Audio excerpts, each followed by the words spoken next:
नेपालको सांस्कृतिक अनि आध्यात्मिक धरोहरको कुरा गर्दा त्यहाँ एउटा यस्तो नदी छ जसको पानी मात्रै होइन, हरेक थोपामा आस्था र परम्परा लुकेको छ। हो, आज हामी त्यही पवित्र शाली नदीको गहिराईमा डुबुल्की मार्नेछौँ।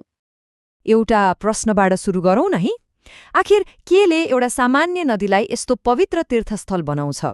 के होला त त्यो कारण जसले यसलाई लाखौंको आस्थाको केन्द्र बनाइदियो? हो, यही प्रश्नको जवाब खोज्दै हामी शाली नदीको पवित्र पहिचानलाई नजिकबाट निहाल्नेछौँ। यो नेपालको एउटा एकदमै प्रख्यात धार्मिक र ऐतिहासिक ठाउँ हो। त्यसो भए यो पवित्र नदी आखिर छ कहाँ त? धेरैलाई थाहा होला, यो नेपालको राजधानी काठमाडौँ उपत्यकाभित्रै पर्छ, साङ्खो भन्ने प्राचीन सहरमा। साङ्खोलाई शङ्खरापुर पनि भनिन्छ र यो क्षेत्र बागमती नदी प्रणालीको एउटा महत्त्वपूर्ण हिस्सा हो। ल, अब कहाँ छ भन्ने त थाहा भयो। अब कुरा गरौँ किन यो यति महत्त्वपूर्ण छ।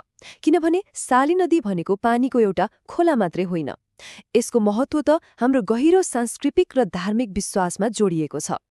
शाली नदीको महत्त्वको पछाडि एउटा मात्र कारण छैन, भनौँ न यसका चारवटा मुख्य आधारहरू छन्। पहिलो त यो स्वस्थानी व्रत कथासँग सिधै जोडिएको छ, जसले यसलाई धार्मिक आस्थाको केन्द्र बनाउँछ। अनि अर्को, पौराणिक मान्यता अनुसार यहाँ नुहाउँदा पाप पखालिन्छ र मनोकामना पूरा हुन्छ भन्ने विश्वास छ। त्यति मात्रै होइन, यो नेवारी समुदायको सांस्कृतिक पहिचानसँग पनि जोडिएको छ र आहा, यसको प्राकृतिक सुन्दरता, हरियाली र पुराना मन्दिरहरूले त झनै मन लोभ्याउँछ। स्वास्थानी व्रत कथाको कुरा आयो होइन। अब यो भनेको के हो त? चोटकरीमा भन्नुपर्दा यो माघ महिनाभरि चल्ने एउटा व्रत हो। खास गरी महिलाहरूले देवी स्वस्थानीलाई समर्पण गरेर यो व्रत लिनुहुन्छ र यो पुरै व्रतको मुख्य केन्द्रबिन्दु नै यही शाली नदी हो। अब भक्तजनहरू शाली नदी कहिले जान्छन् त? खासमा वर्षको एउटा समय यस्तो हुन्छ जब यहाँको माहौल नै अर्कै हुन्छ। त्यो हो माघ महिना, पौष पूर्णिमादेखि सुरु भएर माघ पूर्णिमासम्म। यो बेला त यहाँ आस्थाको भ्युर नै लाग्छ, मानौ सागर नै उर्लिएको छ। हुन त अरू बेला पनि, जस्तै हरेक पूर्णिमा, एकादशी अनि स्वस्थानी व्रत सुरु हुने दिनमा पनि नदी किनारमा उस्तै चहल पहल देखिन्छ। कुनै पनि ठाउँको पवित्रता त्यहाँको वस्तुले मात्रै बनाउँदैन, त्यहाँ आउने मान्छेहरूको आस्थाले बनाउँछ, होइन र? अब कुरा गरौँ शाली नदीमा आउने तिनै भक्तजनहरूको बारेमा। हो, आखिर को आउँछन् त शाली नदी? कस्ता कस्ता मानिसहरूको भिड हुन्छ त्यहाँ? यहाँ आउने हरेकको आफ्नै कथा, आफ्नै उद्देश्य छ। जस्तै महिलाहरू आउनुहुन्छ परिवारको सुख शान्तिको कामना गर्दै स्वस्थानी व्रत बस्न। अनि वृद्धहरू, उहाँहरू पुण्य कमाउन र मनको शान्तिको लागि आउनुहुन्छ। साधु र पुजारीहरू त अब धार्मिक अनुष्ठान र पूजापाठको लागि भइहाले। अचेल त युवाहरू, विद्यार्थीहरू पनि आफ्नो संस्कृतिबारे बुझ्न पढ्न आइपुग्छन् र पर्यटकहरू पनि नेपालको यो जीवन्त सांस्कृतिक पहिचान हेर्न छुटाउँदैनन्। हेर्नुस् त, शाली नदीले कसरी सबैलाई एउटै धागोमा बाँधेको छ।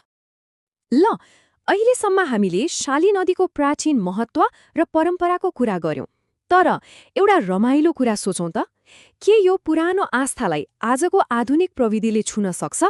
अब हामी यही पुरानो ठाउँलाई एउटा बिल्कुलै नयाँ नजरले हेर्दैछौँ। त्यसो भए यो जुन गहिरो आध्यात्मिक अनुभव छ नि, जहाँ आस्था, संस्कृति र प्रकृति सबै एकै ठाउँमा घोलिएको छ, यसलाई कसरी कैद गर्ने होला, कसरी देखाउने होला? यसको एउटा अचम्मको जवाफ सायद आधुनिक प्रविधि यानि कि एआईमा लुकेको छ। स्क्रिनमा हेर्नुस् त, यो एउटा एआईलाई दिएको निर्देशन हो, एउटा एनिमेसन बनाउनको लागि।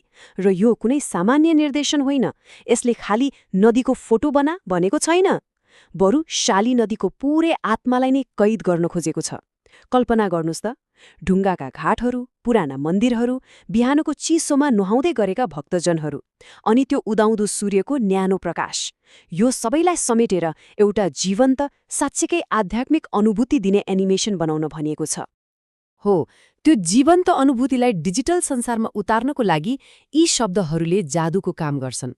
Spiritual Hindu river, Nepali culture, Swasthani व्रत, यी खाली शब्दहरू मात्रै होइनन्, यी त शाली नदीको त्यो पुरै सारलाई डिजिटल क्यानभासमा भर्ने रङ्गहरू हुन्, भनौँ न।